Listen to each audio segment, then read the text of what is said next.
I'm Anil Kumar, and in this video, we will investigate the product rule for inverse relations. We understand that x and y have inverse relation really means that y is equals to some constant times 1 over x, right? That is the equation for inverse relation, right? Now, if x increases, if x is a high value, we'll get lower value of y.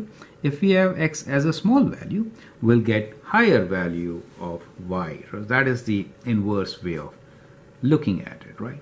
Now, from this relation, we can rearrange this equation and we can write like cross multiply. So we get y times x equals to k, or we could write this as x times y equals to a constant. So what we're trying to say here is now the product of these two is always constant in inverse relations. So we are saying that product of the two variables is always constant in an inverse relation, right? So that is what we are saying. So let us take an example. For example, if we take values like, let me make a table here, then we will just check, right? That is to say, if I write the values of x and y here, and let me write down few points with constant product. For example, if I write 6 and 4, right? So what is their product? X times y is 24, correct? Is 24.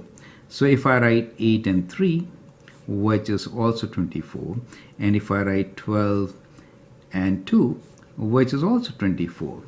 Now the question is, are these values representing inverse relation? That is the question now, right? So the question is, what we've done is, we have just taken some random values. They're not really random because we have thought about it.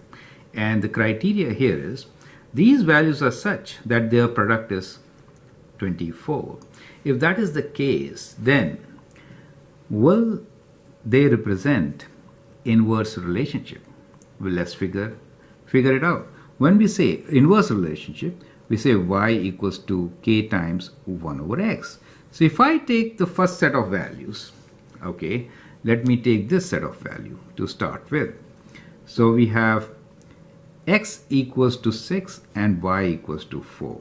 So if I substitute these values, x equals to 6, y equals to 4, so we get 4 equals to k times 1 over 6. And if I cross multiply, we get 24 equals to k. So we get 24 equals to k. So we find the relation and we find that, well, using this set of points, we get an equation which is y equals to 24 times 1 over x. Is it okay?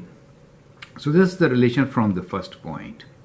Now, if this relation is good for the second point and the third point, then we say, well, all the 3 points are in the same relation, right? So let's try it out. So now what I will do here is substitute x equals to, let us say 8, and see what do I get. So y equals to 24 times 1 over 8. That is 24 divided by 8 is how much? It is 3. Well, we do get 3. Let me check the other value, which is y equals to 24 times x is 12. So in this case, x equals to 12. So I'm replacing 1 over x by 1 over 12. 24 divided by 12 is 2, which is also the y value in the given table. So that really means that this table represents the relation y equals to a constant, which is 24, times 1 over x, correct? Since it represents this kind of a relation where there's a constant between y and 1 over x, we say that in this particular relation, inverse relation is there, right?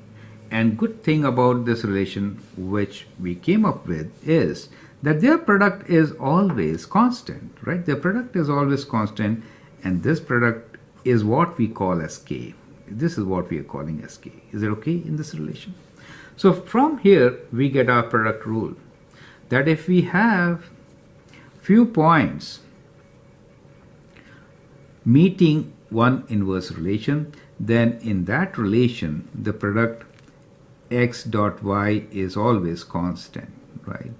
Which we can write in point form as we did here, using different points, as if x1 and y1 are the points, then x1 y1 is equals to constant. That should also be equals to x2 times y2 should be also equals to x3 times y3, or any other point which is on this inverse relation. I hope you understand the point, right? So if you sketch, you'll get a graph which is kind of, let's say we sketch these values, we'll get a graph which will be kind of like this, right? So you'll find that if you consider any point on one graph of inverse relation, let's say this is a graph of inverse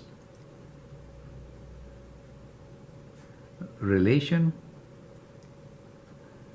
then the coordinate values of x and y when multiplied will be constant. Then x times y, these coordinate values x and y when multiplied will result into a constant, right? Do you understand that point? This is what we want to highlight in this particular video. I'm Anil Kumar, and I hope that helps you to understand this concept. Thank you and all the best.